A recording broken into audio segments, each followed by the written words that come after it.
was raised to love one another, to treat others like I want to be treated, and to forgive many times over again.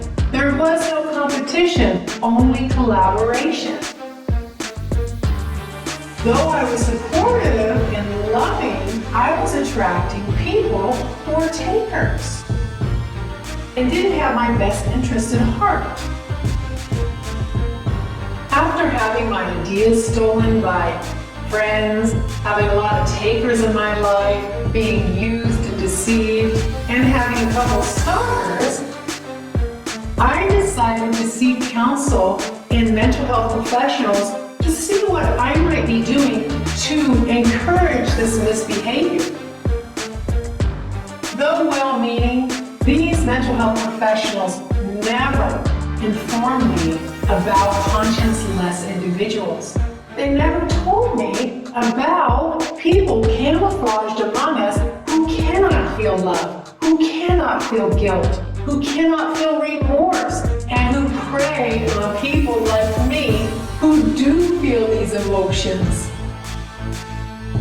It wasn't until I met a progressive psychotherapist, whom I call David in the book Type 1 Sociopath, who listened to my stories of victimhood and who said, the dysfunctional signs were there before you chose to get into a relationship with that person. The signs were there. You may have chosen to look the other way, but in most cases, the signs were there. When I look back at the difficult people in my life, sure enough, the signs were there. This was a simple and profound statement that David made. In most cases, when we get into relationships where later we've been hurt by them or deceived by them, most of the times the signs were there. We chose to look the other way. The signs were there with your boyfriend's cheating habit, but you married him anyway. The signs were there with your girlfriend's control, anger issues, but you married her anyway. The signs were there with your friend's gossiping and divisive behavior, but you chose to tell her your secrets anyway.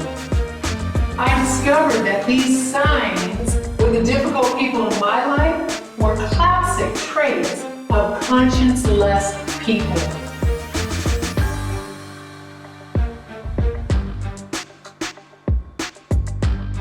If we desire loving, authentic, supportive relationships, then we need to pay attention to the signs that are being revealed to us before we commit to any kind of relationship with them.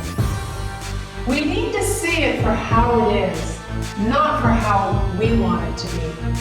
Type 1 sociopaths, and psychopaths want us to look the other way when we see signs of their deceit, jealousy, competitiveness, infidelity, and other toxic behaviors. They want to keep us on the merry-go-round in their playground.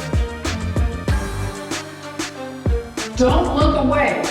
Know the signs and know the traits of conscience-less individuals inside and out in order to increase your chances of having authentic, loving relationships and therefore a beautiful